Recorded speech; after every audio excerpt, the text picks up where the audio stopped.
एक नदी के किनारे एक वृक्ष था। वृक्ष पर मधुमक्खियों का एक बड़ा छत्ता था। छत्ते में बहुत सी मधुमक्खियाँ रहती थी, जिनमें रानी मक्खी भी थी। एक दिन रानी मक्खी छत्ते से बाहर निकलते ही हवा के तेज झोंके के कारण पानी में गिर पड़ी। पानी में गिरते ही उसके पंख भीगकर आपस में चिपक गए और वह उड़ने के योग्य न रही। तब वह नदी के जल से बाहर निकलने के लिए बुरी तरह छटपटाने लगी। पानी का बहाव भी तेज था, जिस कारण वह अपने छत्ते से काफ़ी दूर चली गई। अब दूसरी मक्खियाँ भी उसकी सहायता को नहीं आ सकती थी। नदी के उसी किनारे पर एक वृक्ष पर कबूतर रहता था। उसने रानी मक्खी को इस प्रकार पानी में बहते देखा तो उसे उस पर बड़ी दया आई और वह उसे बचाने का उपाय सोचने लगा। अचानक एक युक्ति उसके मस्तिष्क में आ ही गई। उसने जल्दी से पेड़ के नीचे पड़ा एक सूखा पत्ता अपनी चोंच से उठाया और नदी के किनारे किनारे उड़ने लगा। कुछ दूर जाकर उसे मधुमक्खी दिखाई दी। कबूतर ने वह पत्ता मधुमक्खी के बिल्कुल आगे डाल दिया। डूबते को तिनके का सहारा मिला। मधुमक्खी शीघ्रता से उस पत्ते से चिपट गई। धीरे धीरे वह पत्ते पर चढ़कर बैठ गई। कबूतर कुछ देर पत्ते के साथ साथ उड़ता रहा। मधुमक्खी हिलडुल भी नहीं रही थी। कबूतर ने सोचा कि क्यों न यह पत्ता मैं उसी पेड़ के नीचे ले जाकर रख दूं। यह शायद बेहोश हो गई और इसे इसके सेवकों की आवश्यकता है। ऐसा सोच कबूतर ने वह पत्ता चोंच में दबाया और उसे पेड़ के नीचे ले गया। फिर कुछ देर तक वह एक टहनी पर बैठकर देखता रहा कि मधुमक्खी रानी जीवित है या मर गई।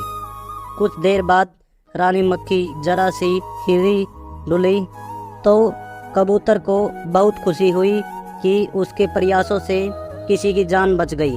उधर रानी मक्खी ने भी कृतज्ञ भाव से उसकी ओर देखा। उधर रानी मक्खी के गुम हो जाने के कारण सेविकाएं बहुत परेशान थी। तभी रानी मक्खी उड़कर अपने छत्ते में चली गई, जिससे सेवक मक्खियों ने राहत की सांस ली और कबूतर भी उड़कर अपने वृक्ष पर आ बैठा। एक दिन एक शिकारी वहां आया। वह चिड़ीमार था जो नदी किनारे घूम घूम कर चिड़ियों का शिकार करता था। उसके भय से सभी छोटी बड़ी चिड़िया ची ची करती इधर उधर उड़ने लगी। जिस कबूतर ने रानी मक्खी को बचाया था वह भी डर के मारे पत्तों में छिप गया, मगर दुर्भाग्य से शिकारी की नज़र उस पर पड़ गई।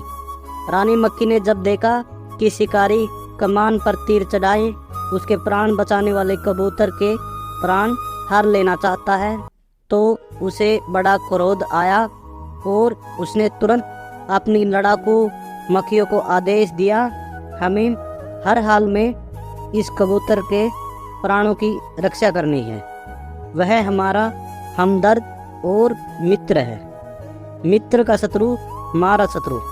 इस चिड़ी मार पर टूट पड़ो। बस रानी के आदेश की देर भर 3 लड़ाकू मक्खियाँ उस शिकारी पर टूट पड़ी। शिकारी ने घबराकर बाण छोड़ दिया, जो निशाना चूकने के कारण व्यर्थ गया। मौत के भय से कबूतर ने आंखें बंद कर ली थी। शिकारी की चीख सुनकर उसने आंखें खोलकर देखा तो दंग रह गया।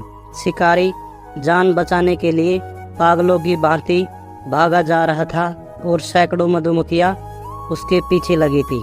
कबूतर सब कुछ समझ गया।